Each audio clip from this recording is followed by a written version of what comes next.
함께 봉독하도록 하겠습니다. 하나님 말씀은 창세기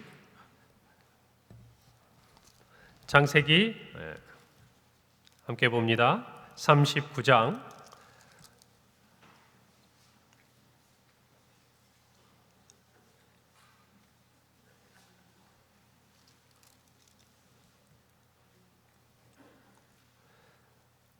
우리 하나님 말씀 함께 봅니다. 창세기 39장 우리 1절부터 6절까지 함께 우리 읽도록 하겠습니다. 창세기 39장 우리 1절부터 6절까지 말씀 우리 저와 한 절씩 교독하시고 마지막 합독하도록 하겠습니다. 요셉이 이끌려 애굽에 내려가매 바로의 신하 친위대장 애굽 사람 보디발이 그를 그리로 데려간 이스마엘 사람의 손에서 요셉을 산이라.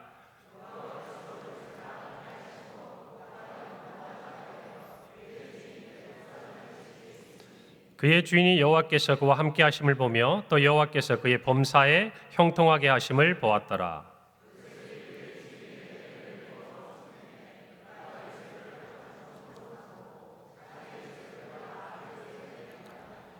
그가 요셉에게 자기의 집과 그의 모든 소유물을 주관하게 한 때부터 여호와께서 요셉을 위하여 그 애굽 사람의 집에 복을 내리심으로 여호와의 복이 그의 집과 밭에 있는 모든 소유에 미친지라. 함께 있습니다. 그 주인이 그의 소유를 다 요셉의 손에 위탁하고 자기가 먹는 음식 외에는 간섭하지 아니하였더라.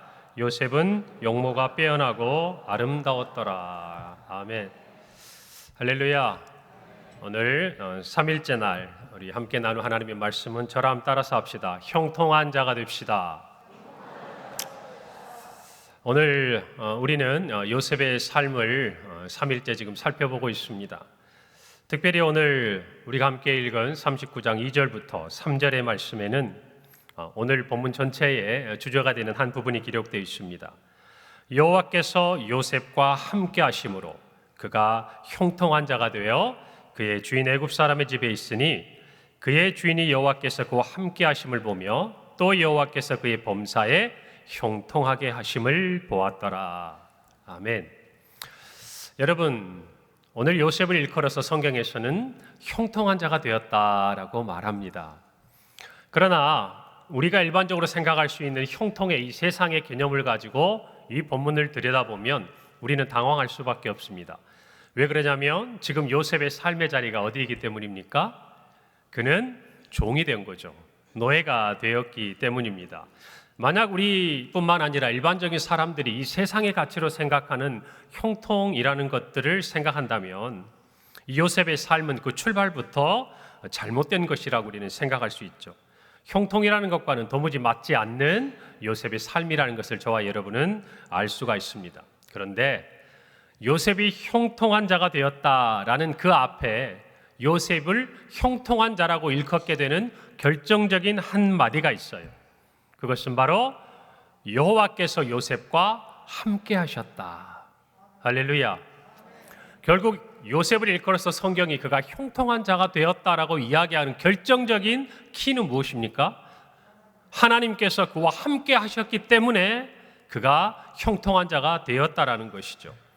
여러분, 저와 여러분이 분명히 알아야 할 것, 우리가 이 땅을 살아가면서 하나님의 자녀로 하나님께서 우리에게 주어진 그 삶의 자리를 살아갈 때 이 형통이라는 것을 추구하고자 있어서 그것은 저와 여러분이 우리의 힘과 능력으로 이루고자 하는 것들이 아니라는 것이, 여러분 이것을 먼저 내려놓아야 합니다. 만약 우리의 힘과 우리의 능력과 우리의 그 어떤 것들로 우리가 이 형통이라는 것에 가까이 다가가고자 한다면 우리는 반드시 우리가 생각하는 것과는 전혀 다른 우리의 삶의 결과들을 맞닥뜨리게 될 것이에요. 적어도 하나님께서 우리와 함께 하심으로 우리를 이끌어가는 삶의 자리라고 한다면, 오늘 저와 여러분 그래서 우리 자신이 아니라 하나님이 함께 하시는 그 형통함을 맛보아야 합니다. 여러분, 하나님을 아는 지식의 저자인 제임스 패커는요 이런 말을 합니다. 하나님이 우리와 함께 하신다는 임재의식이야말로 우리의 평범한 삶, 고단한 삶을 일순간에 경이로운 삶으로 바꾸는 비결이다 그랬어요. 여러분, 하나님께서 우리와 함께 하신다는 이 임재의식이 우리의 평범하고 고단한 삶을 어떤 삶으로 바꿔낸다고요? 경이로운 삶. 한번 따라서 해보세요. 경이로운 삶. 경이로운 삶으로 바꾼다는 거예요. 여러분, 하나님이 우리와 함께 하신다는 이 하나님의 임재의식을 저와 여러분이 가지고 있다면 우리의 삶은 비록 평범할지 몰라도, 우리의 삶은 비록 지금 고단할지 몰라도 하나님은 우리와 함께 하시며 우리의 삶에 경이로운 모습을 허락해 주신다라는 것이에요. 여러분, 이것이 우리가 꿈꾸는 형통이에요. 여러분, 평범한 우리의 삶이 비범한 삶으로 바뀌게 되는 하나님의 역사, 그리고 그 하나님이 함께 하심은요, 우리가 성경 가운데 얼마든지 찾아볼 수 있습니다. 이방의 땅에서 우상을 섬기고 그저 그렇게 죽어갈 수밖에 없었던 한 인생 아브라함이 하나님이 그와 함께 하실 때 믿음의 조상이 됐습니다. 모든 민족의 아버지가 된 것이에요. 여러분, 미디안 군대에 두려워 떨던 그 지극히 초라해 보였던 기드온에게 하나님이 함께 하시는 순간 그는 위대한 사사가 됐습니다. 여러분, 들에서 양을 치던 목동에 불과했던 다윗이 하나님이 그와 함께 하시니까 위대한 왕이 되었어요. 그리고 한낱 갈릴리 호수에서 물고기를 잡던 어부였던 그들이 우리 주님께서 함께 하시니 위대한 사도가 됐습니다. 할렐루야. 여러분, 하나님이 함께 하시는 인생은요, 이와 같은 인생이에요. 그리고 그 인생을 일컬어서 형통하다라고 우리는 이야기하는 겁니다. 여러분, 이 형통의 히브리어 원의 의미는 어떤 거냐면 번영의 사람이라는 것이, 다시 말하면 무슨 말이냐면 그 사람이 있는 곳, 그 사람이 하는 일, 그 사람이 함께 있는 그 자리에서 무엇인가 더 번성하고 나아진다는 것이에요. 여러분, 세상에 어떤 결정되어진 좋은 것들을 갖는 것이 형통이 아니라는 겁니다. 자, 다시 말하면 우리가 지금 오늘 살펴본 말씀은 비록 노예에 불과하지만 이 이후에 요셉은 죄수의 그 신분으로 감옥에 떨어지게 됩니다. 그러나 여러분, 이 노예의 자리에 있든지 또 죄수의 자리에 있든지 그것이 중요한 것이 아니에요. 형통은요, 노예의 자리에서 번영의 사람이 되는 거예요. 뭔가 사람들의 눈에 띄는, 뭔가 더 나아지게 하는 그 어떤 것들이 그의 삶에 나타나는 것이에요. 그것이 보디발의 집이든 그것이 감옥이든 그것은 중요하지 않아요. 저와 여러분의 삶이 지극히 평범하든 고단한 삶의 자리에 있든 아니면 시련과 고난의 자리에 있든 하나님이 함께 하셔서 형통한다는 것은 단순히 그 자리에서 벗어나고 그 자리가 우리와 아무런 상관도 없는 그런 삶으로 나아가는 것이 아니라 그 삶의 자리에서 무엇인가 나아진다는 거예요. 무엇인가 새로워진다는 것이, 무엇인가 남다른 것이 있다는 거예요. 여러분, 그것이 하나님이 함께 하실 때 나타나는 형통이라는 것이에요. 오늘 저와 여러분이 그 형통의 복을 누리기를 바랍니다.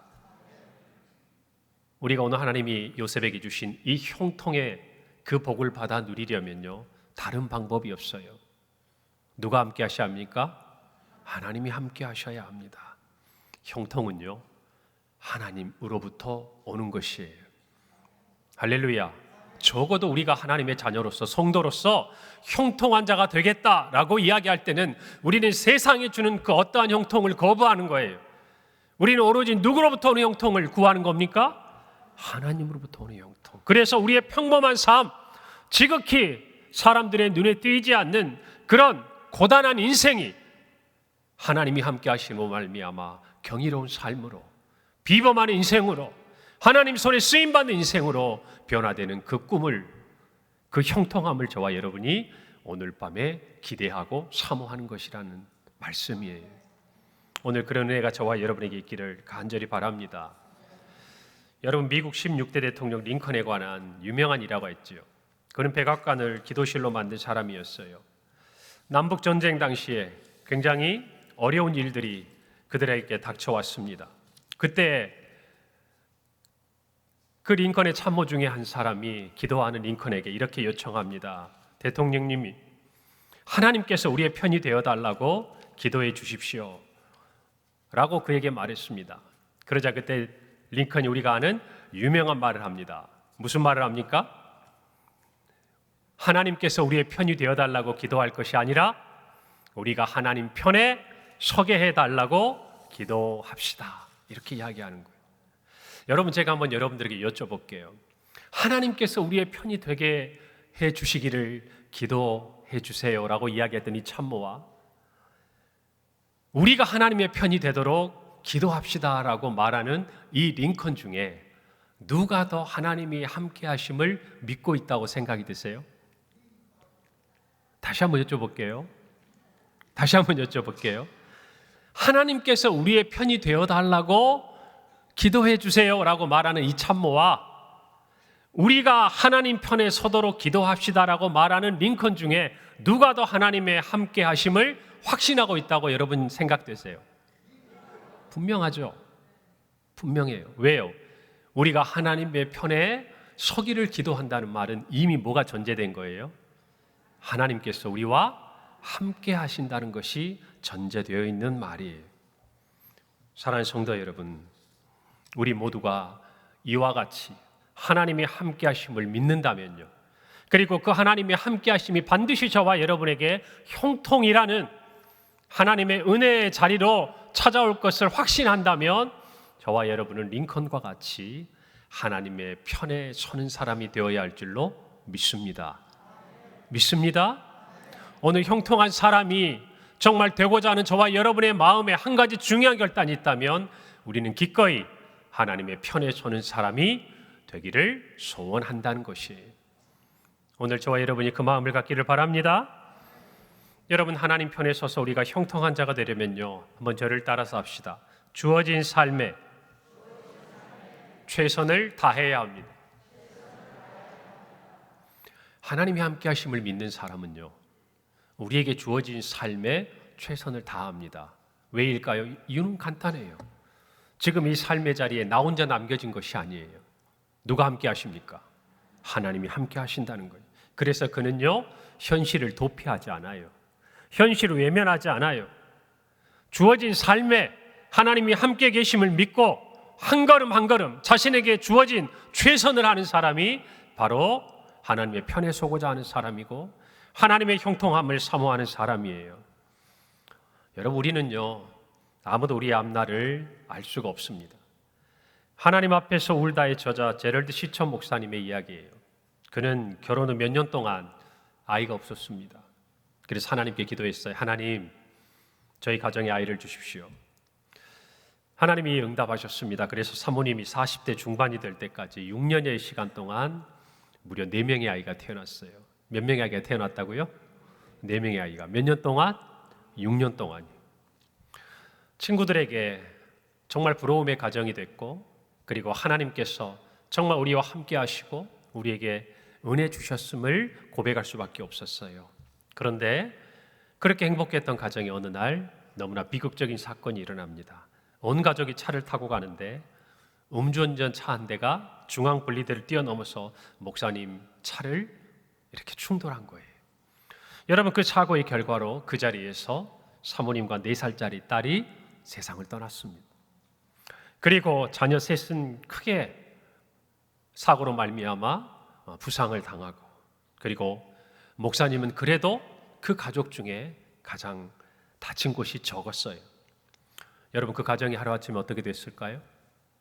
그 행복했던 가정, 그 하나님의 은혜가 정말 모든 사람들의 부러움이 함께했던 그 가정이 풍비박산이 나버리고 만 것입니다. 살아남은 가족들은 그 후로도 오랫동안 정신적인 충격에서 벗어나지 못했어요. 그때 목사님이 하나님께 묻고 싶은 게 있지 않았겠어요? 어떤 질문이었을 것 같아요? 여러분이 만약 그런 입장이라면 어떤 질문을 할 것 같아요?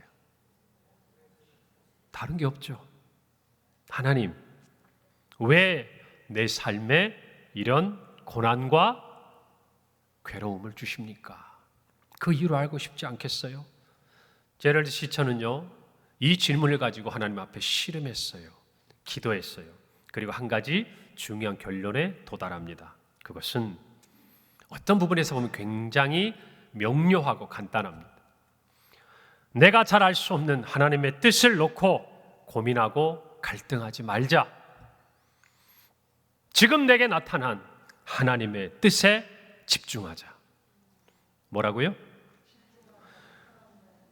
내가 잘 알 수 없는, 내가 모르는 하나님의 뜻을 놓고 고민하고 갈등하지 말고 뭐 하자고요? 지금 내게 나타난 하나님의 뜻에 집중하자. 충실하자. 여러분, 이게 제럴드 시처 목사님이 내린 결론이었어요. 저와 여러분요, 한치 앞 인생을 알 수가 없습니다. 그렇지 않습니까? 우리에게 고난이 찾아왔을 때, 어제도 말씀드렸지만 우리는 그 질문을 명쾌하게 우리의 삶의 자리에서 찾을 수가 없어요. 그것에 집중하다 보면 이 질문의 울타리 밖으로 나갈 수가 없어요. 오늘 이 제럴드 시처 목사님의 이 고백처럼 저와 여러분은 이 한마디의 고백을 하나님께 드릴 수 있어야 돼요. 그건 바로 지금 내게 나타난 하나님의 뜻에 집중하는 거예요. 이거는 뭘 의미하고 있습니까? 지금 내게 나타난 이 사고, 요셉으로 따지자면 지금 내게 나타난 형들에 팔려가서 노예가 된 이 삶의 자리, 그리고 그 이후에 그가 보디발 아내의 유혹에 정말 하나님의 뜻대로 그것을 거절했다가 누명을 쓰고 감옥에 떨어지는 그 순간까지라도 동일하게 그의 삶에 집중하고 있는 한 가지, 그건 뭐죠? 지금 내 삶에 나타난 하나님의 뜻에 집중한 거예요. 최선을 다한 거예요. 사랑하는 성도 여러분, 우리에게 오늘 주어진 삶의 자리에 최선을 다한다는 것은 결국 이런 말이에요. 오늘 나의 삶에 주어진 하나님의 뜻이 무엇일까? 여러분, 그것을 발견하는 거예요. 요셉은 노예라는 현실에서 도피하지 않았어요. 내가 노예일 리가 없다고, 이것이 내 삶일 리가 없다고, 여러분 그렇게 도망한다고 해서 피해지는 삶도 아니었어요. 오히려 그는 그것을 극복했어요. 그렇게 할 수 있었던 이유가 무엇일까? 바로 하나님께서 그가 노예로 있는 이 자리에도, 그가 감옥에 있는 그 자리에도 자신과 함께 하셨음을 믿기 때문이었어요. 할렐루야. 결국 우리에게 있어서 형통이란 우리가 처해 있는 어떤 삶을 이야기하는 것이 아니라 그 삶의 자리에서 하나님의 함께 하심을 믿을 수 있느냐 없느냐, 이 믿음의 문제라는 것이. 그래서 형통이란요, 지금 자신의 삶에 발을 딛고 있어야 돼요. 우리의 삶에서 형통을 우리가 원한다면요, 다른 것이 아니에요. 이 자리를 벗어난 저만치 있는 우리가 꿈꾸는 그 어떤 자리가 아니라 지금 내 삶의 자리에서 하나님께서 나에게 이루고자 하시는 그 뜻을 발견하고 그 뜻을 깨닫는 순간 하나님이 우리를 경이로운 삶으로 이끌어 가시는 그 놀라운 은혜를 체험하는 것. 여러분, 그게 요셉의 삶이었고 형통한 삶이었고, 그리고 우리가 하나님 앞에 원하는 삶이어야 합니다. 할렐루야. 여러분, 저와 여러분이 지금 살고 있는 삶 다 만족하십니까? 그렇지 않으실 거예요. 어쩌면 만족하고 감사하다고 하면서도 마음 한켠에 조금은 부족함도 있을 거예요. 아니, 불평하는 게 아니라 하나님, 이것은 좀 하나님께서 더 은혜를 주시기를 원하는 마음도 있을 것입니다. 그러나 그 어떤 마음이든지 간에 우리에게 중요한 것은 그런다고 해서 지금 우리의 삶의 자리에 우리가 최선을 다하지 않아도 될 이유가 하나도 없다는 거예요. 왜냐하면 지금의 이 자리에 우리만 있는 것이 아니에요. 누구도 계시기 때문이에요. 하나님도 계시기 때문이에요. 이런 시간들이 하나하나 모이고 이런 과정들이 하나하나 모여서 하나님이 저와 여러분의 삶에 이루고자 하시는 그 우리의 앞날을 향해서 우리의 삶이 한 걸음 한 걸음 걸어가고 있기 때문이에요. 사랑하는 성도 여러분, 모세를 생각해 봅시다. 그는 애굽의 왕자로 있었습니다. 그의 백성을 위해서 그가 분을 참지 못하고 애굽 사람을 죽였어요. 그런데 그것이 드러나서 그는 광야로 도망갑니다. 그곳에서 40년을 살아요. 몇 년을 살았다고요? 40년. 여러분, 근데 그 40년의 삶을요, 모세는 하루하루 어떻게 살았을까? 수많은 감정이 있었겠죠. 그러나 그 시간 동안에 하나님은 모세와 함께 하셨어요. 그것을 아셔야 돼요. 함께 하신 그 40년이 그 이후에 하나님이 그에게 나타나셔서 그와 함께 하셨음을 보여주신 그 이후에 이스라엘 민족을, 자신의 민족을 하나님께서 약속하신 그 약속의 땅 가나안으로 이끌어내는 놀라운 발걸음의 시작이 된 것. 여러분, 그래서 그의 광야의 40년 삶은요, 형통한 삶이었습니다. 아멘입니까? 그것을 저와 여러분이 고백해야 돼요. 만약 광야에서 끝나버렸다면 하나님께서 그럴 리가 없겠지만 우리는 이 말씀 앞에서 형통이 이런 겁니까? 라고 질문할 수 있겠지만, 그러나 성경은 우리에게 분명히 증거합니다. 하나님이 함께 하시고 하나님이 뜻하시는 것을 이루기까지 하나님은 하나님의 사람들을 형통으로 이끌어 가십니다. 비록 그것이 우리가 생각하는 것과는 다를 수도 있겠지만, 그래서 저와 여러분, 우리에게 주어진 삶의 자리에서 최선을 다해야 합니다. 하나님께서 우리에게 행하실 그 약속과 그 꿈과 그 비전을 어떻게 이루어 가실지를 의심하지 않는다는 것은, 다시 말하면 저와 여러분의 삶에 주어진 자리에서 최선을 다하는 거예요. 여러분, 오늘날 제가 특별히 우리 젊은 청년들이 있습니다만 늘 그런 생각을 한 가지 해봐요. 늘 앞을 바라봅니다. 지금의 삶의 자리보다 내가 더 나아져야 한다고 생각해요. 그래서 시선이 어디가 있냐면 내 앞에 있어요. 뭐가 그렇게 세상이 그들에게 여유를 주지 않는지 모르겠어요. 초등학교를 다니는데 중학교 갈 생각을 합니다. 중학교를 다니면서 고등학교 갈 생각을 해요. 고등학교를 다니는데 이미 대학에 갈 생각을 해야 되고요. 대학을 다니는데 취업할 생각을 해야 합니다. 여러분, 얼마나 힘든 인생이에요. 세상이 그렇게 만들어 갑니다. 자신의 삶의 자리에 최선을 다하는 것. 여러분, 그런데 그것이요, 우리의 자녀들이 생각하는 그 다음을 바라보는 가장 탁월한 준비예요. 맞습니까? 맞아요. 그 자리에서 하루하루의 시간이 결국 그들이 그렇게 바라보고 있는 그들의 미래에 대해서 가장 좋은 투자가 되고 가장 좋은 대비가 되고 준비가 되는 거예요. 여러분, 믿음의 원리도 이와 같아요.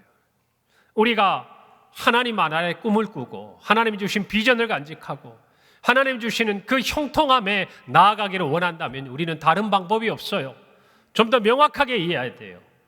오늘 저와 여러분에게 주어진 그 삶의 자리가 하나님께서 함께 하시는 자리인 줄 알고 하나님의 뜻이 이루어지는 자리인 줄 알고 오늘 저와 여러분의 그 자리에서 주어진 삶에 최선을 다해야 돼요.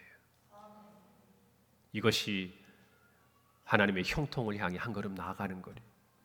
여러분, 그런데 이건 쉬운 얘기는 아니에요. 우리 가운데 육신의 연약한 질병 가운데 있는 사람도 있습니다. 내 뜻대로 되지 않는 삶 가운데서 낙심할 수도 있습니다. 염려가 될 수도 있습니다. 실망할 수도 있습니다. 그러나 성도는 그것을 뛰어넘는 하나님이 함께 하심에 대한 굳건한 믿음을 가지고 나가야 돼요. 여러분, 하나님은 우리와 함께 하시고 결코 우리를 잊지 않으십니다. 여러분, 이사야 49장 14절부터 16절 말씀에 하나님이 이렇게 말씀하셔요. 오직 시온이 이르기를 여호와께서 나를 버리시며 주께서 나를 잊으셨다 하였거니와 여인이 어찌 그 젖 먹는 자식을 잊겠으며 자기 태에서 난 아들을 긍휼히 여기지 않겠느냐. 그들은 혹시 잊을지라도 나는 너를 잊지 아니할 것이라.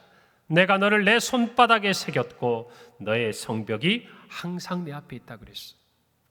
여러분, 이 말씀이 믿어지십니까? 하나님은요, 이렇게 우리와 함께 하기를 원하시고 우리를 바라보고 계시고 우리를 손바닥에 새기시고 우리를 항상 하나님 앞에 두시는 분이에요. 이것을 믿는다면 오늘 저와 여러분이 어떤 삶의 자리에 있더라도 우리의 주어진 삶의 자리에서 최선을 다하는 믿음의 모습을 보여야 할 줄로 믿습니다. 여러분, 우리가 정말 이 하나님 앞에 함께 선다는 것, 그리고 정말 우리의 주어진 삶에 최선을 다한다는 것은요, 우리에게 주어진 삶의 자리에서 맞서는 거예요. 도피하는 것이 아니에요. 제가 예전에 영화를 하나 봤어요. 드웨인 존슨이라는 흑인 배우인데요. 굉장히 이렇게 보디빌딩도 하고 레슬링도 하고 유명한 배우입니다. 재난 영화인데요. 산 안드레아스라는 영화예요. 아마 우리 젊은이들은 좀 기억할 수도 있겠지만 어른들은 그 영화의 내용에 대해서 좀 처음 들어본 분들도 계실 겁니다. 그런데 설명을 들으면 그냥 하고자 하는 말이 어떤 건지는 아실 거예요. 여러분, 지구에 큰 재난이 왔어요.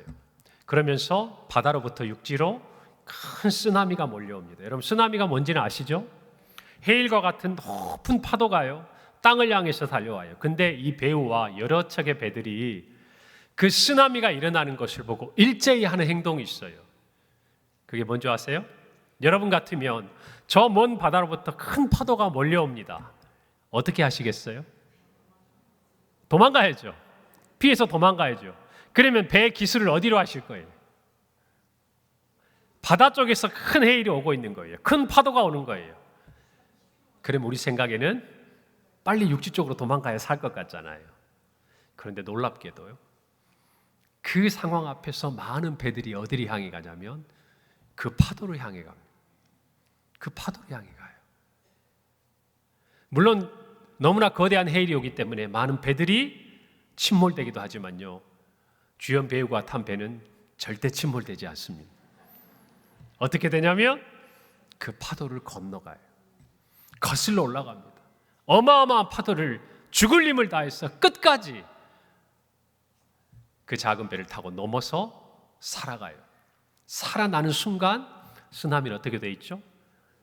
해변을 향해서 밀려가고 그 뒤에 있는 배는 생명을 건지게 된 거예요.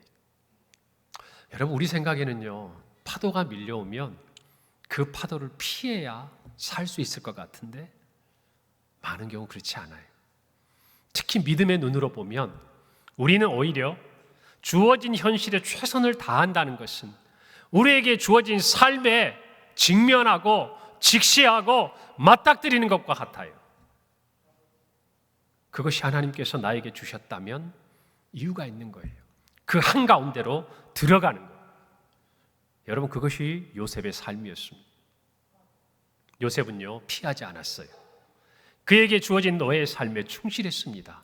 그것이 그가 그 노예의 삶을 극복할 수 있는 유일한 길이었어요. 오늘 저와 여러분도 마찬가지. 우리의 삶에 하나님이 주시는 형통의 은혜를 누리기를 원한다면요, 여러분, 여러분에게 주어진 삶에 부딪혀야 돼요.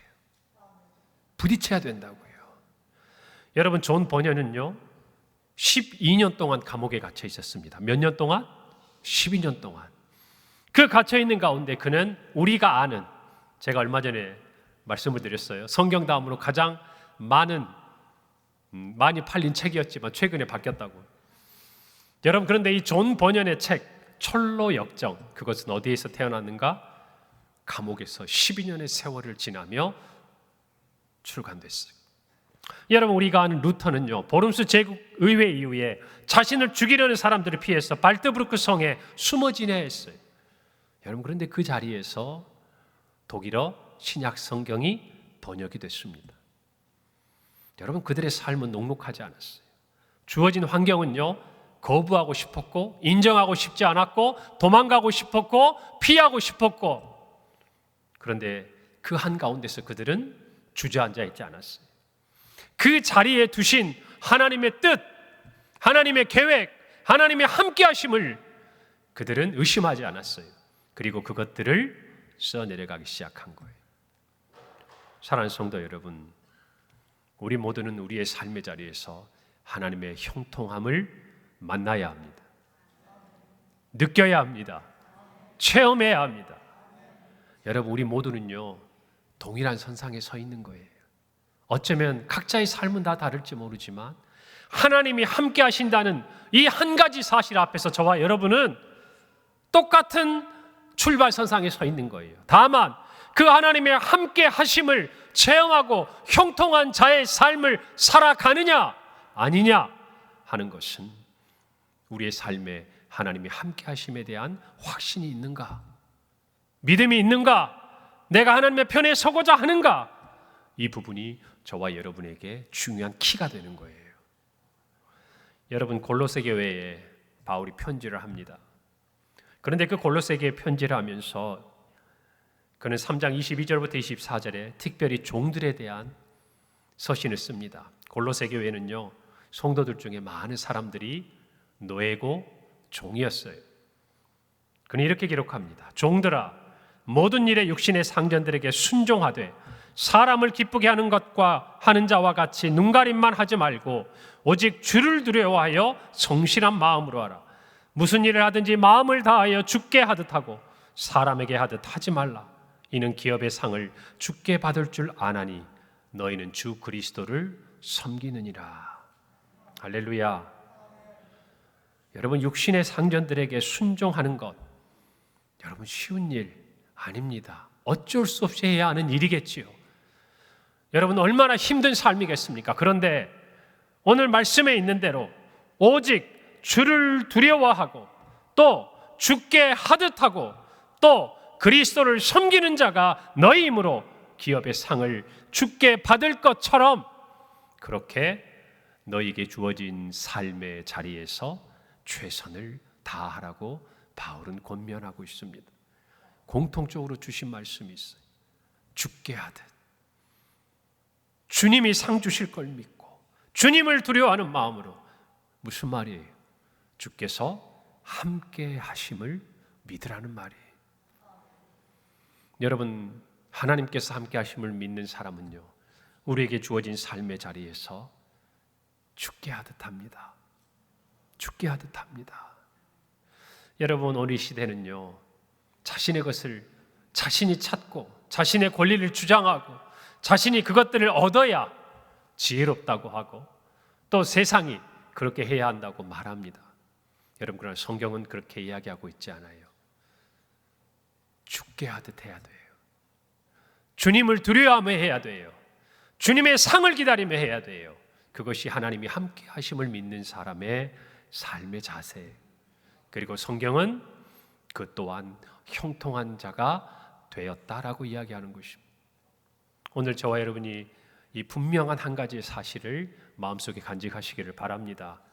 낙심하지 마세요. 실망하지 마세요. 절망하지 마세요. 하나님이 함께 하시면 우리는 우리의 주어진 삶에 최선을 다하는 것이 하나님이 주시는 형통으로 나아가는 한 걸음이라는 것을 깨닫게 되리라 믿습니다. 여러분, 두 번째예요. 우리가 하나님의 편에 서서 형통한 사람이 되려면 저로 따라서 합시다. 신앙이 기준이어야 합니다. 여러분, 어떤 면에서요, 코로나가 우리 온 세상을 덮치고 난 다음에 하나의 기준, 이 원칙들이 다 무너져 버렸어요. 신앙적으로 말하면 예배에 대한 것, 또 세상에 대한 이야기도 예전에는 현장에서 그리고 무엇인가 대면하면서 해야 했던 모든 삶의 부분들이 이제는 자유롭게 일터도 재택에서 그리고 화상으로 이것들이 정말 모두 다 변해버린 세상이 되었어요.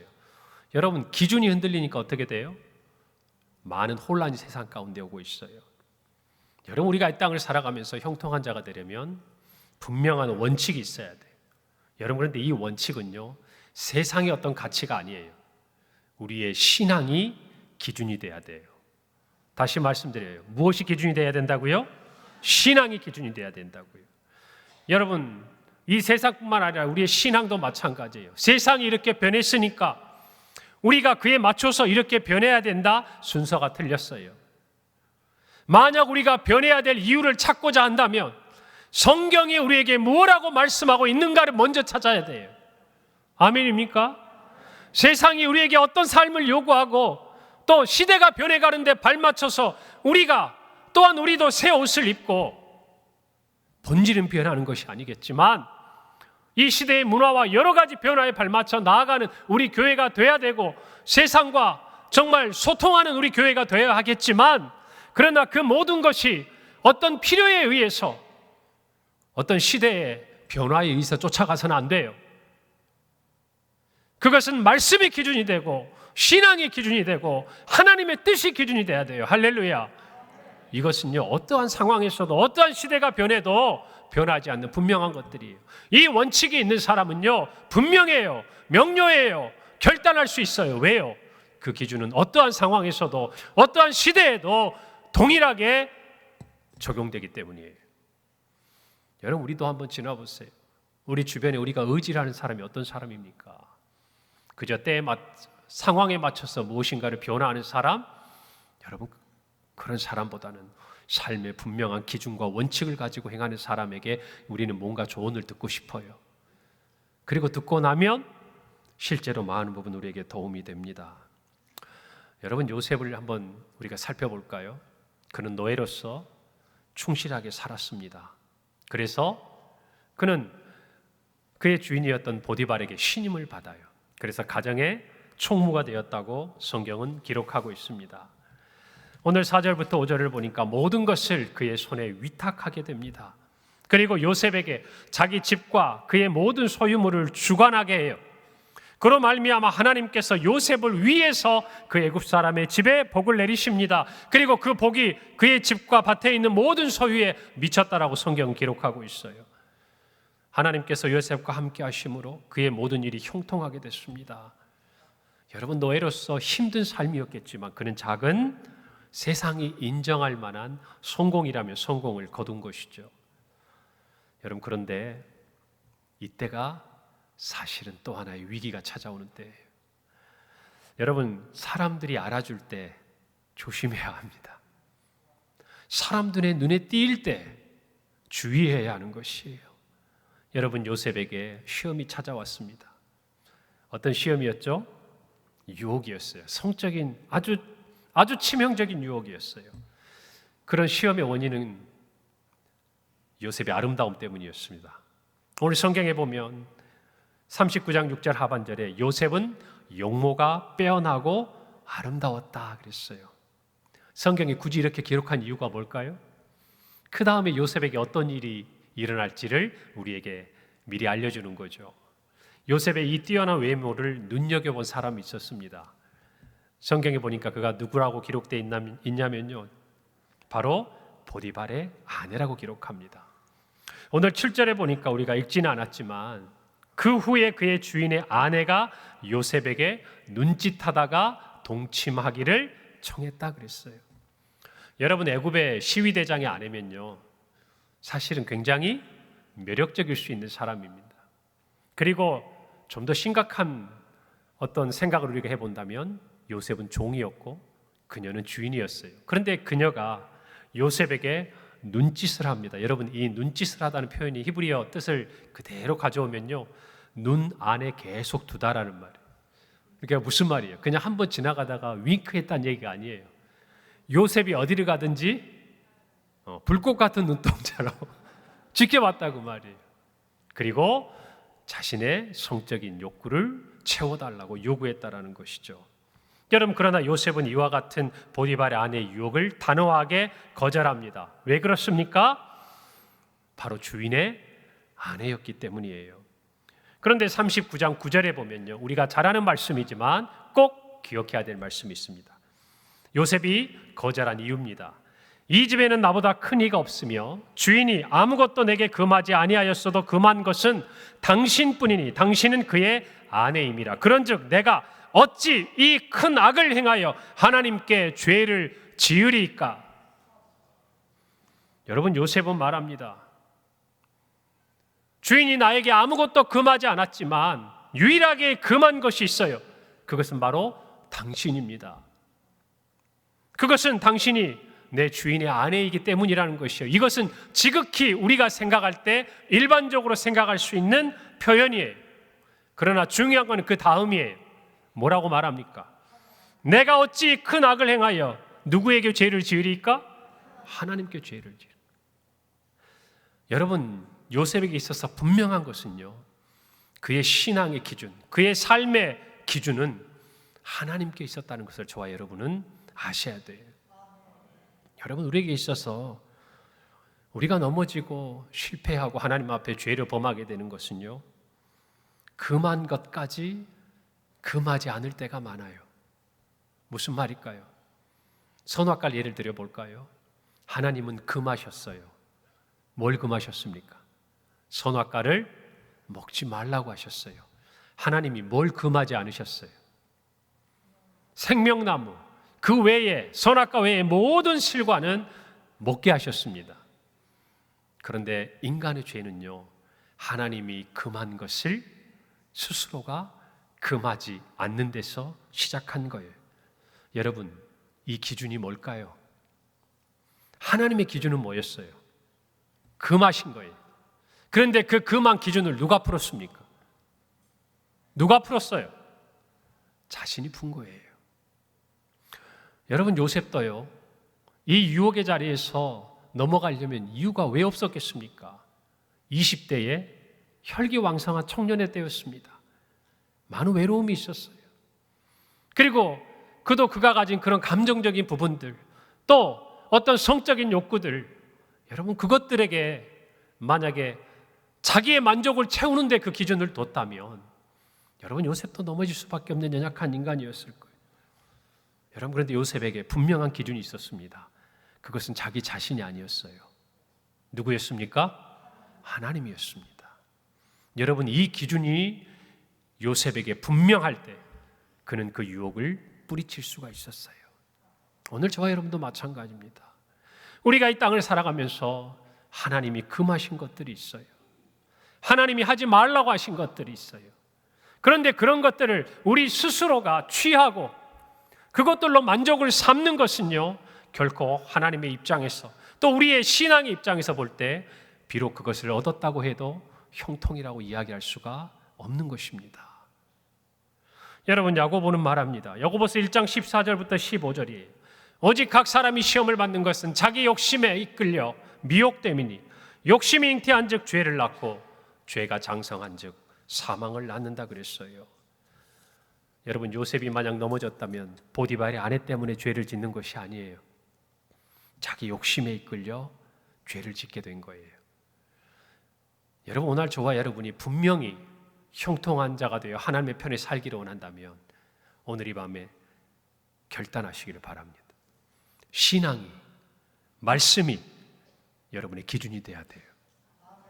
다시 한번 말씀드립니다. 신앙이, 말씀이 저와 여러분의 기준이 되어야 합니다. 우리의 삶의 기준이 되어야 돼요. 여러분, 바울은 믿음의 아들 디모데에게 이렇게 말합니다. 그러나 너는 배우고 확신한 일에 거하라. 너는 내가 누구에게 배운 것을 알며 또 어려서부터 성경을 알았나니. 여러분, 배우고 확신한 일, 그것이 기준이 돼야 돼요.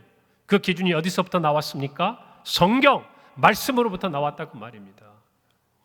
여러분, 요셉은요, 하나님이 기준이 되었기 때문에, 신앙이 기준이 되었기 때문에 그 유혹을 뿌리칠 수가 있었다라는 것이에요. 여러분, 신앙이 기준이 되려면요, 하나님의 임재를 느껴야 돼요. 하나님의 함께 하심을 느끼고 있어야 돼요. 그 자리는 비록 그와 보디발의 아내만이 있는 자리가 아니라 누구도 계시는 자리다. 하나님도 함께 계시는 자리다. 저와 여러분이 그것을 알아야 돼요. 빌 하이벨스 목사님의 책 아무도 보는 이 없을 때 당신은 누구인가? 라는 그 책에서는 이렇게 말해요. 인격이란 아무도 보는 사람이 없을 때 우리가 하는 행동이다. 여러분, 이처럼 많은 사람이 있을 때 우리가 하는 행동은 진정한 우리의 인격이라고 표현하기가 어려운 부분이 있어요. 그러나 진짜 우리가 가지고 있는 인격은 어디에서 드러날까요? 우리와 하나님만 계시는 자리. 다시 한번 말씀드립니다. 우리와 누구만 계시는 자리?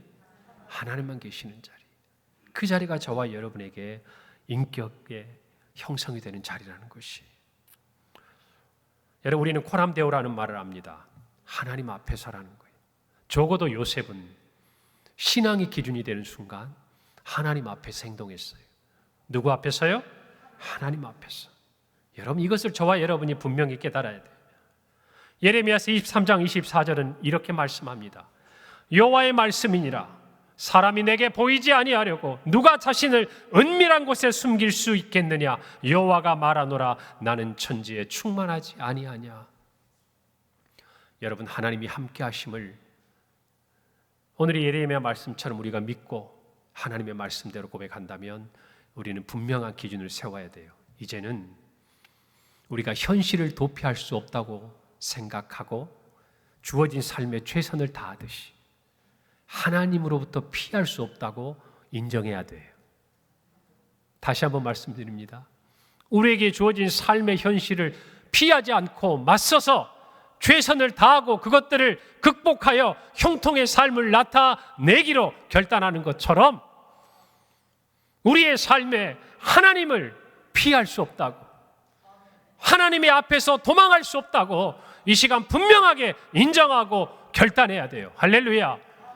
그것이 무엇인가? 신앙이 우리의 삶의 기준이 되게 하는 거예요. 오늘 저와 여러분이 그것을 분명히 붙들기를 바랍니다. 여러분, 원칙이 바로 서야 계속되는 유혹에도 흔들리지 않을 수 있어요. 여러분, 창세기 39장 10절을 볼까요? 여인이 날마다 요셉에게 청하였으나 요셉이 듣지 아니하여 동침하지 아니할 뿐더러 함께 있지도 아니했다랬어요. 여러분, 한 번으로 끝나지 않았어요. 이 여인은 날마다 요셉을 유혹했습니다. 그런데 요셉이 어떻게 합니까? 동침하지도 않을 뿐더러 어떻게 했어요? 함께 있지도 않았다라는 것이. 신앙의 기준이 되면요, 상황이 어떻든 시간이 지나가든 누가 있든 없든 분명한 기준을 가지고 행동하게 돼 있어요.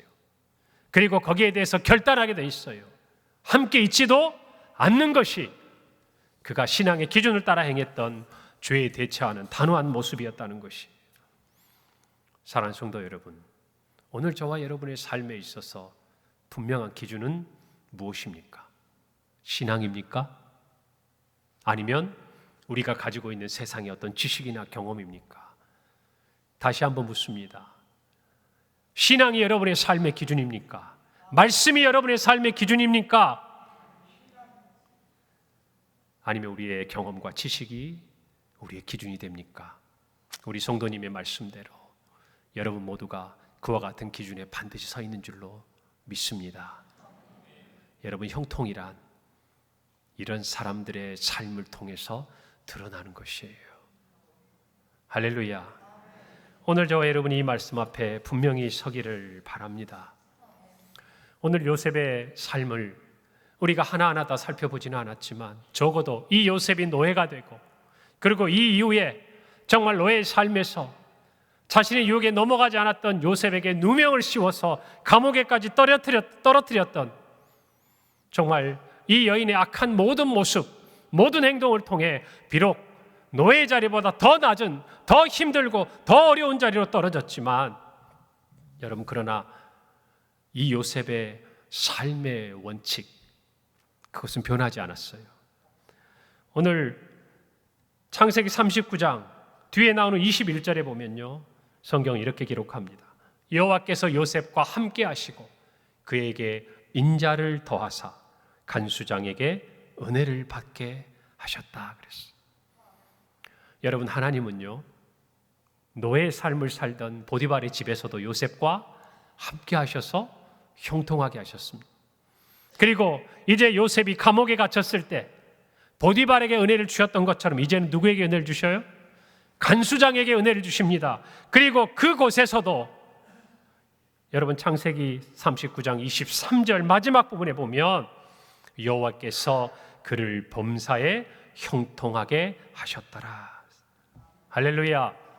어디에서도 형통하게 하셨더라? 감옥에서도요. 사랑하는 성도 여러분, 우리는 이 이야기가 여기서 끝나지 않는 것을 압니다. 그렇기 때문에 오늘 이 말씀을 통해서 우리는 소망을 갖는 거예요. 이제 이 감옥의 자리에서 요셉은 앞으로 왕의 앞에 서게 될 것입니다. 하나님은 그 자리에서도 함께 하신 것을 믿으시기를 바랍니다. 오늘 이 저녁에 저와 여러분이 형통한 자가 되기를 소망합니다. 형통한 자가 되기를 소망합니다. 그렇다면 우리 다시 한번 분명히 하십시다. 형통한 자가 되기 위해, 더 나아가 하나님의 편에 서기 위해서 우리는 오늘 우리의 주어진 삶에 최선을 다합시다. 최선을 다한다는 것은 우리의 지금의 삶이 우리는 이해되지 않아도 하나님의 뜻 안에서 이루어지고 있다는 것을 믿는 것이에요. 할렐루야. 그래서 정말 사람에게 하듯이 하는 것이 아니라 죽게 하듯이, 그리하여서 하나님이 함께 하심으로 보디발에게 그리고 간수장에게 요셉이 정말 은혜를 입고 가정 총무가 되고 그 감옥의 모든 일을 맡아서 하는 것처럼 저와 여러분이 살고 있는 삶의 모든 자리에서 주님의 형통하심을 느끼고 맛보기를 바랍니다. 저는 이 말씀을 준비하면서요, 우리 성도들이 살고 있는 삶의 자리를 생각해 봤어요. 특별히 여러분의 학교, 여러분의 일터, 여러분의 직장에서 여러분, 우리는 형통한 자로 살고 있습니까? 형통한 자로 살고 있습니까? 우리에게 주어진 그 자리가 비록 내가 생각하고 내가 뜻하고 내가 원한 것은 아니었지만 이 자리에도 하나님이 함께 계시고 하나님이 나를 향한 분명한 뜻이 이루어지는 자리라는 것을 믿고 그 삶의 자리 한가운데 뛰어들어가서 여러분이 할 수 있는 최선을 하나님 앞에서 행하고 있느냐, 이 질문 앞에 서기를 바랍니다. 그러면요, 하나님은 반드시 그 삶의 자리가 우리의 형통의 자리가 되게 하실 줄 믿습니다. 여러분, 가정도 마찬가지예요. 가족과의 관계에서도 마찬가지. 사람들은 어쩌면 미련하다고 할지 몰라요. 사람들은 왜 그렇게까지 하냐고 할지 몰라요. 그러나 우리는 사람에게 하듯이 하는 것이 아니에요. 그 자리에 계신 누구를 보고 하는 겁니까? 하나님을 보고 하는 거예요. 하나님 앞에서 하는 거예요. 그럴 때 하나님이 함께 하시면요, 지극히 평범한 우리의 삶을 비범하고 경이로운 삶으로 바꾸어 주시리라 믿습니다. 분명한 신앙의 기준을 가지고 우리의 삶으로 나아가야 우리는 우리에게 주신 그 삶의 자리에서 최선을 다하는 형통으로 나아오는 삶의 자리에서 넘어지지 않는다는 것을 기억합시다. 할렐루야. 말씀이 기준이 되기를 바랍니다. 하나님의 뜻과 하나님의 계획이 우리의 삶에 이루어지도록 오늘 이 요셉의 모습을 살펴보면서 어찌 하나님 앞에서 죄를 범하리까? 우리 모두가 이것이 기준이 된다면 저와 여러분이 형통을 향해 나아가는 그 모든 삶의 자리에서 하나님은 한결같이 우리와 함께 하실 줄을 믿습니다. 오늘 이 약속이 모든 성도들의 삶에 함께 있기를 간절히 바랍니다. 오늘 이 시간 함께 찬양하고 싶은 곡이 있었어요. 여러분, 주의 은혜라 아시죠? 저하고 많이 함께 부르고 은혜를 받았던 찬송인데요, 가사가 이렇죠. 내가 지금까지 지내온 것은 주의 은혜라, 주의 은혜라. 내가 하나님의 자녀 된 것도 주의 은혜라. 내가 이 자리에 서 있는 것도 주의 은혜라. 특별히 마지막 3절의 이 가사가 오늘 말씀을 준비하면서 또 여러분들의 마음속에 하나님이 주시는 또 하나의 깊은 깨달음이 되기를 바랍니다.